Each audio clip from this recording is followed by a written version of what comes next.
വറഹ്മത്തുള്ളാഹി വബറകാതുഹു. അൽഹംദുലില്ലാഹ് വസ്സലാത്തു വസ്സലാമു അലാ അഷ്റഫി റസൂലില്ലാഹ് വഅലാ ആലിഹി വസഹ്ബിഹി അൽഫായിസീന ബിറിളല്ലാഹി അമ്മാ ബഅദ്. പ്രിയപ്പെട്ട സഹോദരങ്ങളെ,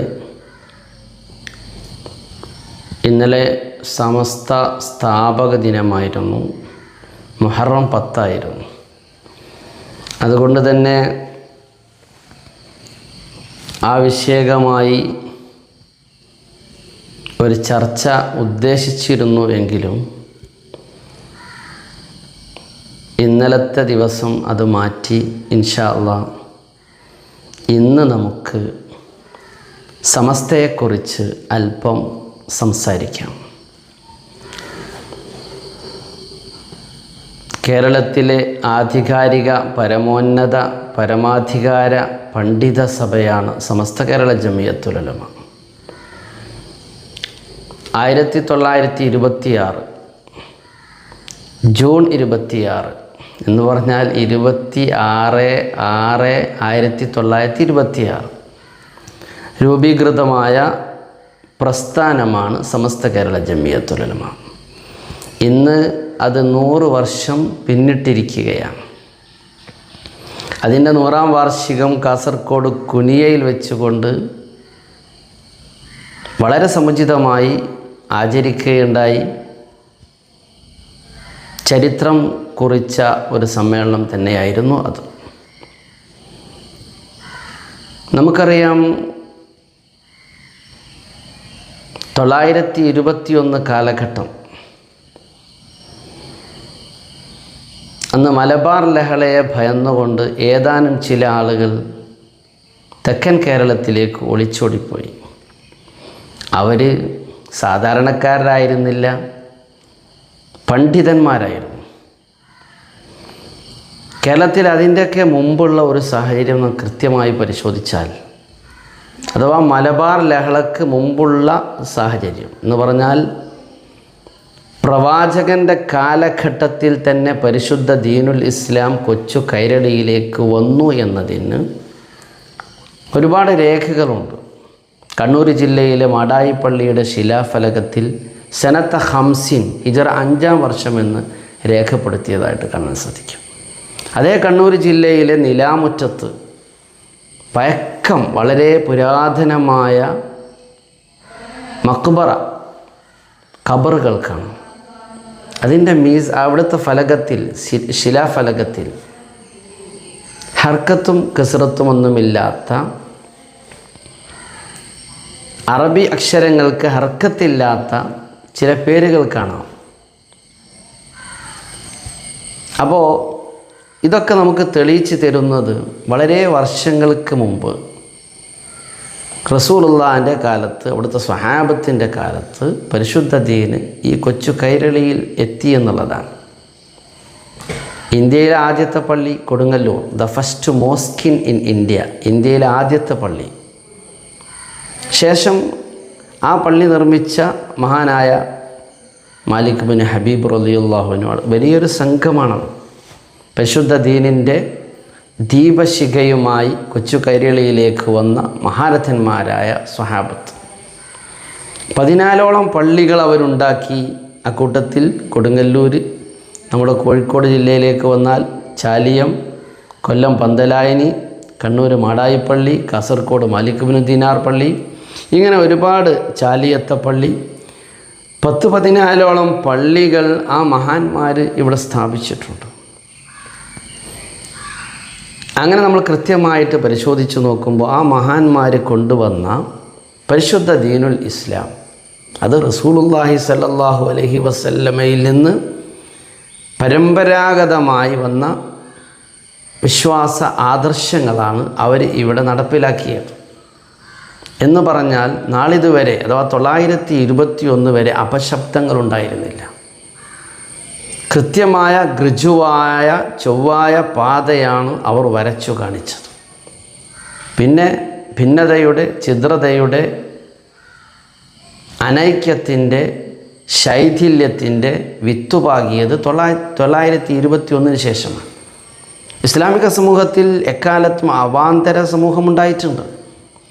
റസൂലുള്ളാഹി സ്വല്ലല്ലാഹു അലൈഹി വസല്ലമ തങ്ങൾക്ക് ശേഷം വന്ന ഖുലഫാഉൽ അർബഅ ശേഷം വന്ന ഒരുപാട് ഭരണകർത്താക്കൾ, അമവിയ, അബ്ബാസിയ, ഫാത്തിമിയ, അയ്യൂബിയ, ഒരുപാട് ഭരണകർത്താക്കൾ കാലഘട്ടങ്ങളിലൊക്കെ വ്യത്യസ്തമായ വീക്ഷണക്കാരും വ്യത്യസ്ത അഭിപ്രായക്കാരും ഒക്കെ ഉണ്ടായിട്ടുണ്ടെങ്കിലും ഒരുപാട് അവാന്തര കക്ഷികൾ ഇസ്ലാമിൽ രൂപപ്പെട്ടു എങ്കിലും ഖവാരിജി അതിൽപ്പെട്ടതാണ്. അതുപോലെ തന്നെ മുജസ്സിമിയാക്കൾ, മുഅ്തസിലിയാക്കൾ, നഅ്തിയാക്കൾ, സഅദിയാക്കൾ, ഒരുപാട് കക്ഷികൾ, ഖാദിരിയാക്കൾ, ഇങ്ങനെ ഒരുപാട് അവാന്തര വിഭാഗങ്ങൾ ഇസ്ലാമിൽ രൂപപ്പെട്ടിട്ടുണ്ട്. പക്ഷേ അവിടെയൊക്കെ കൃത്യമായി റസൂലുള്ളാഹി സ്വല്ലല്ലാഹു അലൈഹി വസല്ലമ തങ്ങൾ നമുക്ക് നേർരേഖ പഠിപ്പിച്ചു തന്നിട്ടുണ്ട്. മൻ യഇശ് മിൻകും ബഅദി ഫസയറ ഇഖ്തിലാഫൻ കസീറ ഫഅലൈക്കും ബിസുന്നതി വസുന്നത്തിൽ ഖുലഫാഇർ റാഷിദീൻ അൽ മഹ്ദിയീൻ. എനിക്ക് ശേഷം നിങ്ങൾ ഒരുപാട് കക്ഷിത്തങ്ങൾ കണ്ടേക്കാം. അങ്ങനെ വരുമ്പോൾ നിങ്ങൾ എൻ്റെയും എൻ്റെ സ്വഹാബത്തിൻ്റെയും ചര്യ നിങ്ങൾ മുറുകെ പിടിക്കണം. അള്ളു അലൈഹ ബിൻ നവാജിദ്, അണപ്പല്ല് കൊണ്ട് നിങ്ങൾ കടിച്ചു പിടിക്കണമെന്നാണ് ഹബീബ റസൂലുള്ളാഹി സ്വല്ലല്ലാഹു അലൈഹി വസല്ലമ തങ്ങൾ നമുക്ക് പഠിപ്പിച്ചു തന്നത്. ഇവിടെ കൃത്യമായി നമുക്ക് മനസ്സിലാക്കാം ഏതാണ് ശരിയായ പാത. ഇഹ്ദിന സിറാത്തൽ മുസ്തഖീം സിറാത്തൽ ലദീന അൻഅംത അലൈഹിം മിനൻ നബിയ്യീന വസ്സുദ്ദീഖീന വശുഹദാഇ വസ്സാലിഹീൻ. ഇതാണ് ശരിയായ പാത. അല്ലാഹു സുബ്ഹാനഹു നീ അനുഗ്രഹിച്ച ആളുകളുടെ പാത, അതാണ് സിറാത്തുൽ മുസ്തഖീം. അത് മിനൻ നബിയ്യീന വസ്സുദ്ദീഖീന വശുഹദാഇ വസ്സാലിഹീൻ. നബിമാർ, സുദ്ദീഖുകൾ, ശുഹദാക്കൾ, സ്വാലിഹീങ്ങൾ, അവരുടെ വഴിയാണ് നമ്മൾ ചലിക്കേണ്ടത്. അള്ളാഹു നമുക്ക് തൗഫീക്ക് നൽകട്ടെ. അവരെ വഴി നടന്ന ഒരുപാട് മഹത്തുക്കൾ, അവർ 921 വരെ കേരളത്തിൻ്റെ മുസ്ലിം ഭൂമികയിൽ മഹാന്മാരായ സ്വഹാബത്ത് സ്ഥാപിച്ച പള്ളിയിൽ പാരമ്പര്യമായി ലഭിച്ച വിശ്വാസ കാര്യങ്ങളാണ് അവർ കൊണ്ടു നടത്തുന്നത്. പിന്നെ അതിന് വിള്ളൽ സൃഷ്ടിച്ചത് ഈ മലബാർ ലഹളയിൽ ഒളിച്ചോടിപ്പോയ ആളുകൾ, ത്രിമൂർത്തികളായ സയ്യിദ് റഷീദ് റിള, ജമാലുദ്ദീൻ അഫ്ഗാനി, മുഹമ്മദ് ആബിദ, ഇവരുടെ പുസ്തകങ്ങൾ വായിച്ച് പഠിച്ച് അവർ മാറുകയാണ്. അവർ ആദർശത്തിൽ നിന്ന് വ്യതിചലിക്കുകയാണ്. അവരാണ് ഇവിടെ ആദ്യത്തെ വിഘടന പ്രസ്ഥാനം ഉണ്ടാക്കിയത്, കേരള മുസ്ലിം ഐക്യസംഘം. ആ ഐക്യസംഘക്കാരാണ് പിന്നീട് ഇവിടുത്തെ വഹാബി പ്രസ്ഥാനമായി നദ്വത്തുൽ മുജാഹിദീനായി രൂപാന്തരപ്പെട്ടത്. എന്നാൽ ആ വിഷയമൊന്നും ഞാൻ കൂടുതൽ ചർവണം നടത്തുന്നില്ല. നമുക്കറിയാം സമസ്ത കേരള ജമീയത്തുൽ ഉലമയുടെ രൂപീകരണ പാശ്ചാത്തലം, അതിനുള്ള കാരണം അത് ഈ ബിദ്അത്ത് ഇവിടെ വ്യാപകമായപ്പോൾ മുസ്ലിം സമുദായം ആചരിച്ചു പോന്ന, അനുഷ്ഠിച്ചു പോന്ന ആചാരാനുഷ്ഠാന കർമ്മങ്ങളെ ശിർക്കും കുഫറും ബിദ്അത്തും ആരോപിച്ച് ഒരു പറ്റം ആളുകൾ കടന്നു വന്നപ്പോൾ അതിനെ ഡിഫെൻസ് ചെയ്യാൻ, പ്രതിരോധിക്കാൻ വേണ്ടി സ്ഥാപിക്കപ്പെട്ട പ്രസ്ഥാനമാണ് സമസ്ത കേരള ജമീയത്തുൽ ഉലമ. അത് 926 സ്ഥാപിക്കുമ്പോൾ ആരാണ് അതിൻ്റെ സ്ഥാപക നേതാവ്?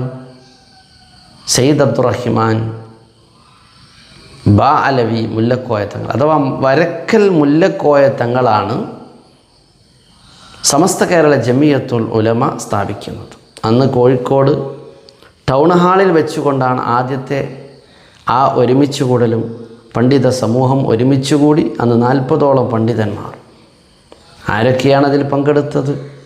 സമസ്ത രൂപീകരണ കാലഘട്ടത്തിലുണ്ടായിരുന്ന മഹത്തുക്കളാരായിരുന്നു?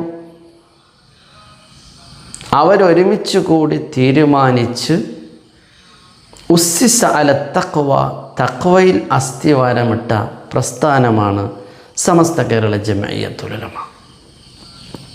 അതുകൊണ്ട് തന്നെ ആ പ്രസ്ഥാനം ഇന്നും കാരണം മഹാന്മാരാൽ സ്ഥാപിതമായതുകൊണ്ട് തന്നെ അതിൻ്റെ ആദർശത്തിന് കോട്ടം സംഭവിക്കാതെ, അതിലെ വിശ്വാസത്തിന് രാഹിത്യം സംഭവിക്കാതെ, വൈകല്യം സംഭവിക്കാതെ അത് കൃത്യമായി ഇന്നും മുന്നോട്ട് പോയിക്കൊണ്ടിരിക്കുകയാണ്. മുസ്ലിം സമുദായത്തിൻ്റെ എല്ലാ മേഖലകളിലും സമസ്ത ഇടപെടുന്നുണ്ട്. ആത്മീയ, സാംസ്കാരിക, സാമൂഹിക എല്ലാ മണ്ഡലങ്ങളിലും. എന്ന് പറഞ്ഞാൽ ഇസ്ലാം എന്താണോ ഇവിടെ പഠിപ്പിച്ചത് അതാണ്, ആ ആദർശമാണ് സമസ്ത ഈ ഉമ്മത്തിനെ പഠിപ്പിച്ചത്. ഈ ഉമ്മത്തിൻ്റെ വിശ്വാസത്തിൻ്റെ കാവലാളാണ് സമസ്ത. അങ്ങനെ 926 രൂപീകരിക്കപ്പെട്ട സമസ്ത അതിൻ്റെ 100 തികയുമ്പോൾ ഒരുപാട് പ്രവർത്തനങ്ങൾ, സമൂഹത്തിന് ഉപകാരപ്രദമായ, ജാഞ്ചല്യമാനമായ, വിപ്ലവകരമായ, നവോത്ഥാനപരമായ ഒരുപാട് പ്രവർത്തനങ്ങൾ സമസ്ത കാഴ്ചവെച്ചിട്ടുണ്ട്. പ്രധാനമായി ഉമ്മത്തിൻ്റെ വിശ്വാസത്തെ സംരക്ഷിച്ചു എന്നുള്ളതാണ്, അതിന് കാവൽ നിന്നു എന്നുള്ളതാണ്. നമുക്കറിയാം ആ സാഹചര്യം. ഒന്ന് ബിദ്അത്ത്, അവരെ പ്രതിരോധിക്കണം. പിന്നീട് വ്യാജന്മാരായിട്ട് ഒരുപാട് ആളുകൾ കടന്നു, കള്ള ത്വരീക്കത്തുകൾ. 940 രൂപീകരിക്കപ്പെട്ട അബുൽ അല മൗദൂദി രൂപീകരിച്ച ഇന്ത്യൻ ജമാഅത്തെ ഇസ്ലാമി അടക്കമുള്ള ബിദ്അഈ കക്ഷികളെ പ്രതിരോധിക്കേണ്ട ഉത്തരവാദിത്തം, ഭാരിച്ച ഉത്തരവാദിത്തം അന്നുണ്ടായിരുന്നു. മഹാരഥന്മാരായ പണ്ഡിതന്മാർ അതിനുവേണ്ടി അശ്രാന്ത പരിശ്രമം നടത്തി. കവലാന്തരങ്ങളിൽ, നമ്മുടെ നാടിൻ്റെ മുക്കുമൂലകളിൽ അവരോടിയെത്തി. ആരൊക്കെയായിരുന്നു ആ മഹാന്മാർ? മഹാനായ പറവണ്ണ ഉസ്താദ് അബ്ദുൽ ബാരി മുസ്ലിയാർ, ഖുതുബി മുഹമ്മദ് മുസ്ലിയാർ, റഈസുൽ മുഹഖഖീൻ കണ്ണിയത്ത് ഉസ്താദ്, ഷെയ്ഖുന ശംസുൽ ഉലമായി, അങ്ങനെ തുടങ്ങിയിട്ട് അഗ്രേസ്യരായ മഹത്തുക്കൾ. അവർ വളരെ ത്യാഗം സഹിച്ചിട്ടാണ് ഈ പ്രസ്ഥാനത്തെ പടുത്തുയർത്തിയത്.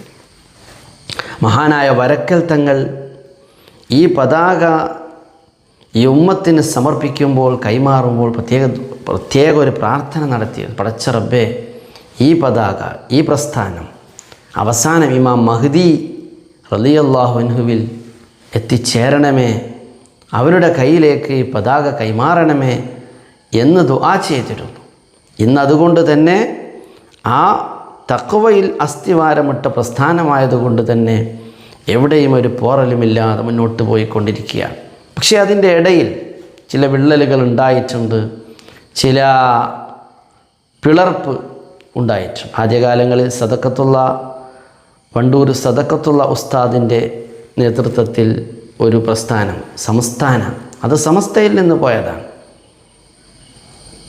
അങ്ങനെ വ്യത്യസ്തമായ ധ്രുവങ്ങളിലൂടെ പ്രവർത്തിക്കുന്ന അവസ്ഥയിലേക്ക് പോയി. ദക്ഷിണ കേരള ജമിയത്തുൽ ഉലമ എന്ന് പറഞ്ഞിട്ട് തെക്കൻ കേരളത്തിൽ വേറെ ഒരു സമസ്തയുണ്ട്. എന്നാൽ ഏകദേശ സമസ്തയോട് താദാത്മ്യം പുലർത്തിക്കൊണ്ട് സമസ്തയുടെ വിശ്വാസധാരയിൽ നിന്ന് തന്നെ വ്യതിചലിക്കാതെയാണ് അവരൊക്കെ സഞ്ചരിക്കുന്നത്. 989 ദൗർഭാഗ്യകരമായ പിളർപ്പുമുണ്ടായി. ആ പിളർപ്പ് ഒട്ടും ആശ്വാസകരമായിരുന്നില്ല. കാരണം ഉമ്മത്തിൻ്റെ പിളർപ്പ് അല്ല നമ്മൾ ആരും ആഗ്രഹിക്കുന്നത്, യോജിപ്പാണ്, ഐക്യമാണ്. ഇന്ന് ഐക്യ ആഹ്വാനത്തിൻ്റെ കാഹളം മുഴങ്ങിക്കൊണ്ടിരിക്കുകയാണ്. സമസ്ത ഈ 100 വർഷം എന്തു ചെയ്തു എന്ന് ചോദിച്ചാൽ ഒട്ടേറെ പ്രവർത്തനങ്ങൾ, പ്രധാനമായും വിദ്യാഭ്യാസ മേഖലകൾ. 954 മഹാനായ സയ്യിദ് അബ്ദുറഹിമാൻ ബാഫഖി തങ്ങൾ നേതൃത്വം നൽകിക്കൊണ്ട്, ഓടി നടന്നുകൊണ്ട് ആദ്യമായി സമസ്ത രൂപീകരിച്ച താനൂർ ഇസ്ലാഹുൽ ഉലൂം ഇന്ന് നമുക്കറിയാം അറിയപ്പെട്ട ഒരു കേന്ദ്രമാണ്. അന്ന് മദ്രസത്തുൽ ബനാത്ത് എന്ന് പറയുന്ന പ്രത്യേകമായൊരു മദ്രസ. സ്ത്രീ വിദ്യാഭ്യാസത്തിന് സമസ്ത എതിരായിരുന്നോ അല്ലയോ എന്ന് കൃത്യമായി ആ മദ്രസയിൽ നമുക്ക് തെളിയും. യതീംഖാനകൾക്ക് സമസ്ത എതിരായിരുന്നോ? കയ്യെഴുത്തിന്, എഴുത്തിന് അല്ലെങ്കിൽ വിദ്യാഭ്യാസത്തിന് സമസ്ത എതിരായിരുന്നോ? ഒന്നുമല്ല. അതൊക്കെ കേവലം ആരോപണങ്ങളായിരുന്നു. സമസ്ത ഇവിടെ ഉണ്ടാക്കിയ വിപ്ലവങ്ങൾ അത് അതുല്യമാണ്. മറ്റൊരു സംഘടനകൾക്കും അവകാശപ്പെടാൻ പറ്റാത്ത വിധത്തിലുള്ള വിപ്ലവമാണ് സമസ്ത കേരള ജമിയത്തുൽ ഉലമ ഇവിടെ നടത്തിയത്. എത്രത്തോളം അത് വളർന്നു? ഇന്നിപ്പോൾ 12,000-ഓളം വരുന്ന മദ്രസ സർക്കാർ വിദ്യാഭ്യാസത്തെ പോലും വെല്ലുന്ന വിധത്തിൽ ലോകത്തെ ഏറ്റവും വലിയ വിദ്യാഭ്യാസ ഏജൻസിയായി സമസ്ത കേരള ജമിയത്തുൽ ഉലമയുടെ വിദ്യാഭ്യാസ സംവിധാനം മാറി. നിരവധി അറബിക് കോളേജുകൾ, നിരവധി സർക്കാർ അഫിലിയേറ്റഡ് സ്ഥാപനങ്ങൾ, അതുപോലെ തന്നെ ഒരുപാട് മതകലാലയങ്ങൾ, അറബിക് കോളേജുകൾ. 12,000-ഓളം മദ്രസ എന്ന് പറയുമ്പോൾ ഇന്ന് കേരളത്തിൽ മറ്റു പല വിഭാഗങ്ങളുമുണ്ടല്ലോ. സമസ്തയേക്കാൾ മുമ്പ് രൂപീകരിക്കപ്പെട്ട പല സംഘടനകളുമുണ്ടല്ലോ. അവർക്ക് പോലും എത്തിപ്പെടാൻ കഴിയാത്ത നവോത്ഥാനമാണ് സമസ്ത നടത്തിയത്. ഞങ്ങളാണ് നവോത്ഥാനത്തിൻ്റെ വക്താക്കളെന്ന് പറയുന്ന ആളുകൾക്ക് കേരളത്തിൽ നേരത്തെ രൂപീകരിക്കപ്പെട്ടു എന്ന് പറയപ്പെടുന്ന പ്രസ്ഥാനങ്ങൾക്ക് അവർക്കാർക്കും അവകാശപ്പെടാൻ പറ്റാത്ത, ആദ്യമായി ഇവിടെ കടന്നു വന്ന ഭിന്നതയുടെ, ചിദ്രതയുടെ, അനൈക്യത്തിൻ്റെ വിഷവിത്ത് പാകിയ ഹംഫറിൻ്റെ ജാരസന്ധാനം എന്ന് തന്നെ പറയപ്പെടാൻ പറ്റുന്ന കേരള മുസ്ലിം ഐക്യസംഘം, അവർ പിന്നീട് നദ്വത്തുൽ മുജാഹിദീനായി. അവരുടെ പ്രവർത്തനം കൊണ്ട് അവർക്കുണ്ടാക്കിയെടുക്കാൻ കഴിഞ്ഞ മദ്രസകളുടെ എണ്ണം എത്രയാണ്? ചരിത്രകാരനായ ഡോക്ടർ CK കരീം തൻ്റെ history of Kerala Muslim studies and directory എന്ന് പറയുന്ന തൻ്റെ ഡയറക്ടറിയിൽ അദ്ദേഹം പറയുന്നത് അവരുടെ പ്രവർത്തനം കൊണ്ട് അവർക്ക് അന്ന് അദ്ദേഹം എഴുതുമ്പോൾ 500 മദ്രസയാണ്. 940 രൂപീകരിക്കപ്പെട്ട ഇന്ത്യൻ ജമാഅത്തെ ഇസ്ലാമിയുടെ പ്രവർത്തനം കൊണ്ട് അവർക്കുണ്ടാക്കാൻ കഴിഞ്ഞ 190 മദ്രസയാണ്. എന്നാൽ അന്ന് CK കരീം എഴുതുന്ന കാലത്ത് 7000-ൽ പരം മദ്രസകൾ, അതും കൃത്യമായ കരിക്കുലം, കൃത്യമായ സിലബസ്, അതിന് ആ വിദ്യാഭ്യാസ ഏജൻസിക്ക് ട്യൂട്ടർമാർ, മുദരീബുമാർ, ഇന്നിപ്പോൾ മുദരീബാൻ, മുഫത്തിഷുമാർ, അങ്ങനെ തുടങ്ങി കൃത്യമായ സംവിധാനത്തോടു കൂടെയാണ് മദ്രസ പ്രവർത്തിക്കുന്നത്. ഇന്നിപ്പോൾ അത് വേൾഡിലേക്കെത്തി, ലോകരാജ്യങ്ങളിലേക്ക് സമസ്തയുടെ മദ്രസ പ്രസ്ഥാനം മാറി. ഈ വിദ്യാഭ്യാസത്തിലൂടെ അത് ലോകത്ത് എല്ലായിടത്തുമുള്ള ആളുകൾക്ക് ഒരേ സമയത്ത് പഠിക്കാൻ പറ്റുന്ന വിധത്തിലുള്ള ഈ മദ്രസ വിദ്യാഭ്യാസം അത് വേൾഡ് തലങ്ങളിൽ വ്യാപിച്ചു. അത്രമാത്രം സാങ്കേതികമായി സമസ്തയുടെ സംവിധാനം മുന്നോട്ട് പോയി. മറ്റുള്ള ആളുകളൊക്കെ എത്രയോ പിറകോട്ട് ആ വിഷയത്തിൽ പോയി എന്നുള്ളത് കൃത്യമായ കണക്കുകൾ നമ്മുടെ മുമ്പിൽ പറയും. എന്നാൽ ഇന്ന് കേരളത്തിൽ, എന്നാൽ ലോകത്തിന് തന്നെ മാതൃകയാകുന്ന വിധത്തിൽ മതവിദ്യാഭ്യാസം വളരെ കൃത്യമായ രീതിയിൽ മുന്നോട്ട് കൊണ്ടുപോകാൻ കഴിഞ്ഞത് സമസ്തയുടെ പ്രവർത്തനം കൊണ്ടാണ്. 80% മുസ്ലിങ്ങളുള്ള ഉത്തരേന്ത്യയിൽ അവിടുത്തെ അവസ്ഥ എന്താണ്? ഒരു നേതൃത്വമില്ല. അപ്പോഴാണ് സമസ്തയുടെ വലിപ്പം നമുക്ക് മനസ്സിലാക്കാൻ സാധിക്കുക. ഹജ്ജിനും ഉംറയ്ക്കുമൊക്കെ പോകുന്ന ആളുകൾ തൽബിയത്തിൻ്റെ വരികൾ കേരളത്തിൽ നിന്ന് പോകുന്ന ആളുകളോട് ചോദിച്ച് പഠിക്കുന്ന, ചൊല്ലിപ്പഠിക്കുന്ന സാഹചര്യം നമ്മൾ കാണാറുണ്ട്. അപ്പോൾ ഞാൻ പറഞ്ഞു വരുന്നത്, സമസ്തയുടെ പ്രവർത്തനം കൊണ്ട് ഇവിടെ എന്ത് നേടിയെന്ന് ചോദിച്ചാൽ, ഈ ഉമ്മത്തിന് അവരെ ഈമാനിൻ്റെ കാവൽ നിന്നു. അതോടൊപ്പം തന്നെ ഈ സമൂഹത്തിൻ്റെ വിദ്യാഭ്യാസ, സാമൂഹിക, സാംസ്കാരിക പുരോഗതി. 14ഓളം വരുന്ന സമസ്തയുടെ കീഴ്ഘടകങ്ങൾ കൃത്യമായി നമ്മൾ പഠിക്കണം. സമസ്ത കേരള ജമിയത്തുൽ ഉലമയുടെ കീഴ്ഘടകങ്ങൾ SYS, SKSSF, ജമിയത്തുൽ മുദരിസീൻ, ജമിയത്തുൽ മുഫത്തിഷീൻ, ജമിയത്തുൽ ഖുതബാ, അതുപോലെ സമസ്ത പ്രവാസി സെല്ല്, ഒരുപാട് SK, SBV, 14ഓളം വരുന്ന വിദ്യാഭ്യാസ ഏജൻസി, SK IMVV ബോർഡ്, അങ്ങനെ തുടങ്ങിയിട്ട് ഏറ്റവും വലിയ, കേരളത്തിലെ ഏറ്റവും വലിയ മതസംഘടന എന്ന് തന്നെ കൃത്യമായിട്ട് സമസ്തയെക്കുറിച്ച് കൃത്യമായി പറയാൻ സാധിക്കും. സമസ്ത മുന്നോട്ട് വെച്ച പ്രമേയങ്ങൾ കൃത്യമാണ്. ഓരോരോ കാലഘട്ടങ്ങളിൽ ഉണ്ടാകുന്ന വിഷയങ്ങൾ, സാമൂഹികമായ, സാംസ്കാരികമായ, രാഷ്ട്രീയമായ വിഷയങ്ങളിൽ, അവിടെ രാഷ്ട്രീയ വിഷയത്തിൽ സമസ്ത ഇടപെടാറ്